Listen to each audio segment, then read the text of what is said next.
ঠাকুরের কৃতজ্ঞ সুর। ভোরবেলায় সে বিদায় নিল। আমার মন আমাকে বোঝাতে বসল, সবই মায়া।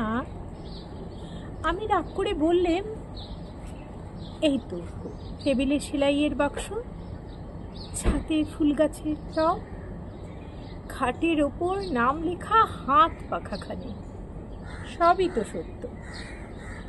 মন বললে, তবু ভেবে দেখো। আমি বললেন, থামো তুমি। ওই দেখো না, গল্পের বইখানি মাঝের পাতায় একটি চুলের কাটা, সবটা পড়া শেষ হয়নি। এও যদি মায়া হয়, সে এর চেয়ে বেশি মায়া হলো না কেন? মন চুপ করল। বন্ধু এসে বললেন, যা ভালো তা সত্য, তা কখনো যায় না।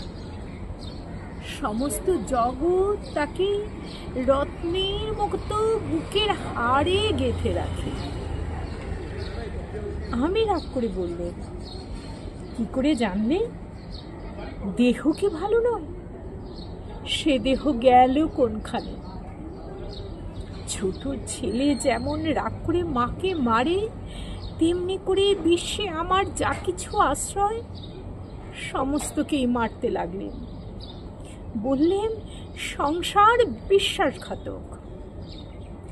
হঠাৎ চমকে উঠলে, মনে হলো কে বলল, অকৃতজ্ঞ। জানলার বাইরে দেখি ঝাউ গাছের আড়ালে তৃতীয়ার চাঁদ উঠেছে। যে গেছে যেন তারই হাসির লুকোচুরি। তারা ছিটিয়ে দেওয়া অন্ধকারের ভেতর থেকে একটি ভৎসনা এলো। ধরা দিয়েছিলেন সেটাই ফাঁকি, আর এই যে আড়াল পড়েছে, এটা কি এত জোর বিশ্বাস?